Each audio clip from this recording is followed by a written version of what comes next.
एक बड़ा ही दिल को छू लेने वाला गाना है, सुनिएगा। ये जीवन है, इस जीवन का यही है, यही है, यही है रंग रूप। थोड़े गम हैं, थोड़ी खुशियाँ, यही है, यही है, यही है छाँव धूप। ये न सोचो इसमें अपनी हार है कि जीत है, उसे अपना लो जो भी जीवन की रीत है।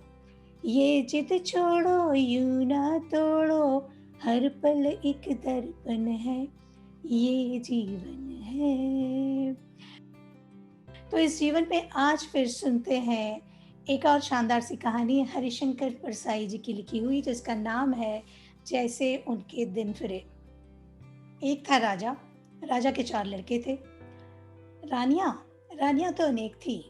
महल में एक पिंजरा पोल ही खुला हुआ था, पर बड़ी रानी ने बाकी रानियों के पुत्रों को जहर देकर मार डाला था। और इस बात से राजा साहब बहुत प्रसन्न हुए थे, क्योंकि वे नीतिवान थे और जानते थे कि चाणक्य का आदेश है कि राजा अपने पुत्रों को भेड़िया समझे।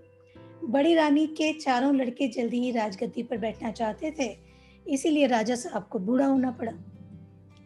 एक दिन राजा साहब ने चारों पुत्रों को बुलाकर कहा, मेरी अब चौथी अवस्था आ गई है। दशरथ ने कान के पास के केश श्वेत होते ही राजगद्दी छोड़ दी थी, पर मेरे बाल खिचड़ी दिखते हैं। यद्यपि जब खिजाब खुल जाता है, तब पूरा सिर श्वेत हो जाता है। मैं संन्यास लूंगा, तपस्या करूंगा, उस लोक को सुधारना है, ताकि तुम जब वहां आओ तो तुम्हारे लिए मैं राजगद्दी तैयार रख सकूं।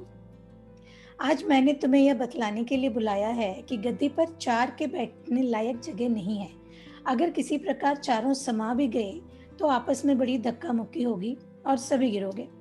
मगर मैं दशरथ सरीखी गलती नहीं करूंगा कि तुम में से किसी के साथ पक्षपात करूं।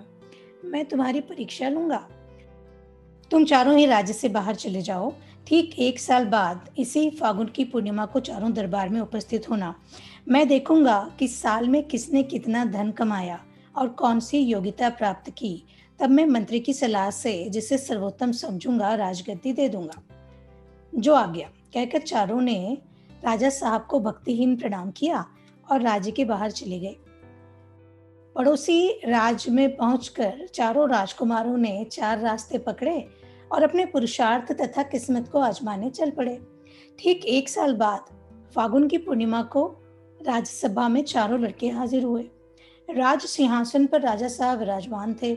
उनके पास ही कुछ नीचे आसन पर प्रधानमंत्री बैठे थे। आगे भाट, विदूषक और चाटुकार शोभा पा रहे थे। राजा ने कहा, पुत्रों, आज 1 साल पूरा हुआ और तुम सब यहाँ हाजिर भी हो गए हो। मुझे उम्मीद थी कि इस 1 साल में तुम में से 3 या तो बीमारी के शिकार हो जाओगे या कोई एक शेष तीनों को मार डालेगा और मेरी समस्या हल हो जाएगी। पर तुम चारों यहाँ खड़े हो। खैर, अब तुम में से प्रत्येक मुझे बताए कि किसने इस 1 साल में क्या काम किया और कितना धन कमाया। और राजा साहब ने बड़े पुत्र की तरफ देखा। बड़ा पुत्र हाथ जोड़कर बोला, पिताजी, जब मैं दूसरे राज्य में पहुंचा तो मैंने विचार किया कि राजा के लिए ईमानदारी और परिश्रम बहुत आवश्यक गुण है। इसलिए मैं एक व्यापारी के यहाँ गया, उसके यहाँ बोरे ढोने का काम करने लगा। पीठ पर मैंने 1 वर्ष बोरे ढोए हैं, परिश्रम किया है, ईमानदारी से धन कमाया है। मजदूरी में से बचाई हुई ये 100 स्वर्ण मुद्राएं ही मेरे पास हैं। मेरा विश्वास है कि ईमानदारी और परिश्रम ही राजा के लिए सबसे आवश्यक है और मुझ में ये है, इसलिए राजगद्दी का अधिकारी मैं हूँ। वो मौन हो गया। राज्यसभा में सन्नाटा छा गया। राजा ने दूसरे पुत्र को संकेत किया। वो बोला, पिताजी, मैंने राज्य से निकलने पर सोचा कि मैं राजकुमार हूँ, क्षत्रिय हूँ और क्षत्रिय बाहुबल पर भरोसा करता हूँ। इसीलिए मैंने पड़ोसी राज्य में जाकर डाकुओं का एक गिरोह संगठित किया और लूटमार करने लगा। धीरे धीरे मुझे राज्य कर्मचारियों का सहयोग मिलने लगा और मेरा काम खूब अच्छा चलने लगा। बड़े भाई जिनके यहाँ काम करते थे, उसके यहाँ भी मैंने 2 बार डाका डाला था। इस 1 साल की कमाई में 5 लाख स्वर्ण मुद्राएं मेरे पास हैं। मेरा विश्वास है कि राजा को साहसी और लुटेरा होना चाहिए, तभी वह राज्य का विस्तार कर सकता है। ये दोनों गुण मुझ में हैं, इसलिए मैं ही राजगद्दी का अधिकारी हूँ। 5 लाख सुनते ही दरबारियों की आंखें फटी की फटी रह गई। अब राजा के संकेत पर तीसरा कुमार बोला, देव, मैंने उस राज्य में जाकर व्यापार किया। राजधानी में मेरी बहुत बड़ी दुकान थी। मैं घी में मूंगफली का तेल और शक्कर में रेत मिलाकर बेचा करता था। मैंने राजा से लेकर मजदूर तक को साल भर में घी शक्कर खिलाया। राज कर्मचारी मुझे पकड़ते नहीं थे क्योंकि उन सबको मैं मुनाफे में से हिस्सा दिया करता था। एक बार स्वयं राजा ने मुझसे पूछा कि शक्कर में यह रेत सरीखी चीज क्या मिली रहती है। मैंने उत्तर दिया कि करुणा निधान यह विशेष प्रकार की उच्च कोटि की खदानों से प्राप्त शक्कर है, जो केवल राजा महाराजाओं के लिए मैं विदेश से मंगाता हूँ। राजा यह सुनकर बहुत खुश हुए। बड़े भाई जिस सेठ के यहाँ बोरे ढोते थे, वह मेरा ही मिलावटी माल खाता था और मंझले लुटेरे भाई को भी मूंगफली का तेल मिला घी तथा रेत मिली शक्कर मैंने खिलाई है। मेरा विश्वास है कि राजा को बेईमान और धूर्त होना चाहिए, तभी उसका राज टिक सकता है। सीधे राजा को कोई एक दिन भी नहीं रहने देगा। मुझ में राजा के योग्य दोनों गुण हैं, इसीलिए गद्दी का अधिकारी मैं हूँ। मेरी 1 वर्ष की कमाई 10 लाख स्वर्ण मुद्राएं हैं। 10 लाख सुनकर दरबारियों की आंखें फट गईं। राजा ने तब सबसे छोटे राजकुमार की तरफ देखा। छोटे राजकुमार की वेशभूषा और भाव भंगिमा तीनों से भिन्न थी। वह शरीर पर अत्यंत सादे और मोटे कपड़े पहने था। पांव और सिर नंगे थे। उसके मुख पर बड़ी प्रसन्नता और आंखों में बड़ी करुणा थी। वह बोला, देव, मैं जब दूसरे राज्य में पहुंचा तो मुझे पहले तो यह सूझा ही नहीं कि क्या करूं। कई दिन मैं भूखा प्यासा भटकता रहा।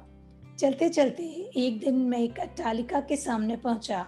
उस पर लिखा था सेवा आश्रम। मैं भीतर गया तो वहां 3-4 आदमी बैठे ढेर की ढेर स्वर्ण मुद्राएं गिन रहे थे। मैंने उनसे पूछा कि भद्रों, तुम्हारा धंधा क्या है?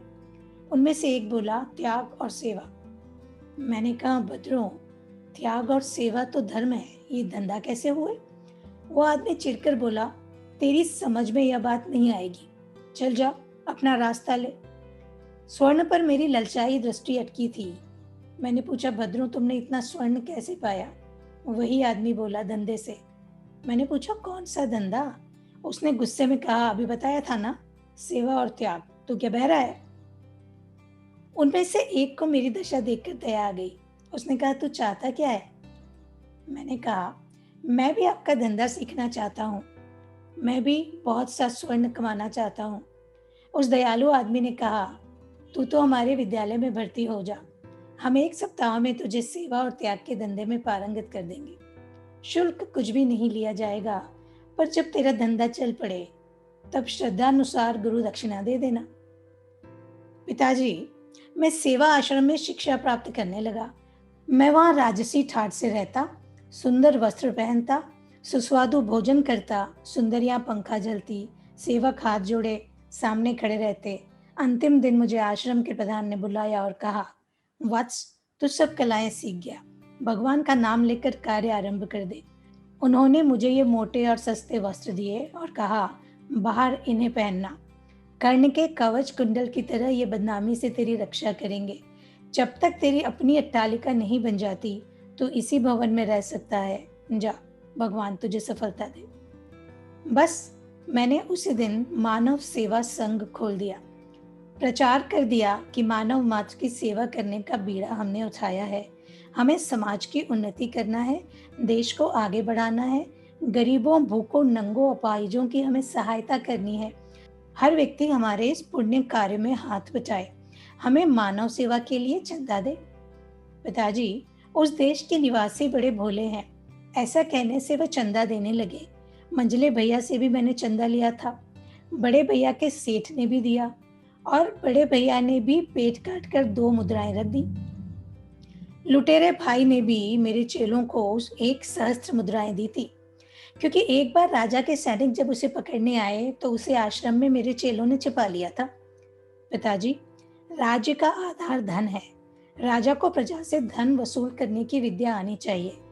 प्रजा से प्रसन्नता पूर्वक धन खींच लेना राजा का आवश्यक गुण है। उसे बिना नश्तर लगाए खून निकालना आना चाहिए। मुझ में यह गुण है, इसलिए मैं ही राजगद्दी का अधिकारी हूँ। मैंने इस 1 साल में चंदे में 20 लाख स्वर्ण मुद्राएं कमाई हैं जो मेरे पास है। 20 लाख सुनते ही दरबारियों की आंखें इतनी फटी कि कोरों से खून टपकने लगा। तब राजा ने मंत्री से पूछा, मंत्रीवर आपकी क्या राय है? चारों में से कौन सा कुमार राजा होने के योग्य है? मंत्रीवर बोले, महाराज, इसे सारी राज्यसभा समझती है कि सबसे छोटा कुमार ही सबसे योग्य है। उसने 1 साल में 20 लाख मुद्राएं इकट्ठा की। उसमें अपने गुणों के सिवा शेष तीनों कुमारों के गुण भी हैं। बड़े जैसा परिश्रम उसके पास है। दूसरे कुमार के समान वो साहसी और लुटेरा भी है। तीसरे के समान बेईमान और धूर्त भी है। अतएव उसे ही राजगद्दी दी जाए। मंत्री की बात सुन राज्यसभा ने ताली बजाई। दूसरे दिन छोटे राजकुमार का राज्याभिषेक हो गया। तीसरे दिन पड़ोसी राजा की गुणवती राजकन्या से उसका विवाह भी हो गया। चौथे दिन मुनि की दया से उसे पुत्र रत्न की प्राप्ति हुई और वह सुख से राज करने लगा। राजा की कहानी थी, खत्म तो होनी थी, तो कहानी यही खत्म हुई। जैसे उनके दिन फिरे वैसे सबके दिन फिरे। राजाओं की कहानियां तो इसी तरह खत्म हो जाती हैं, लेकिन हमारी और आपकी कहानी इस तरह खत्म नहीं होती, क्योंकि हम राजाओं के राज में नहीं रहते हैं। हम लोकतंत्र में रहते हैं, हम प्रजातंत्र को समझते हैं, हम सर्वे भवन्तु सुखिनः की बात करते हैं। तो आज ही विचार कीजिए, देश की कहानी में आपका क्या हिस्सा हो, समाज की कहानी में आपका क्या हिस्सा हो, और आपकी अपनी कहानी आप कैसे खत्म करना चाहते हो। नहीं विचार करेंगे तो सुबह होगी, शाम होगी, जिंदगी यूं ही तमाम होगी, और हो सकता है कि जीवन के आखिरी समय में आपको दुख हो कि न मैं देश की कहानी का हिस्सा बन पाया, न समाज की कहानी का हिस्सा बन पाया, न मैंने अपनी ही कोई कहानी बनाई। अपनी कहानी कैसी बनाना चाहते हैं और देश की कहानी या समाज की कहानी में अपना योगदान क्या रखना चाहते हैं, हमें लिख भेजिएगा। आपके विचारों का इंतजार रहेगा। अगली ऐसी ही किसी रचना के साथ आपसे फिर मुलाकात होगी। तब तक के लिए अपना ख्याल रखिएगा।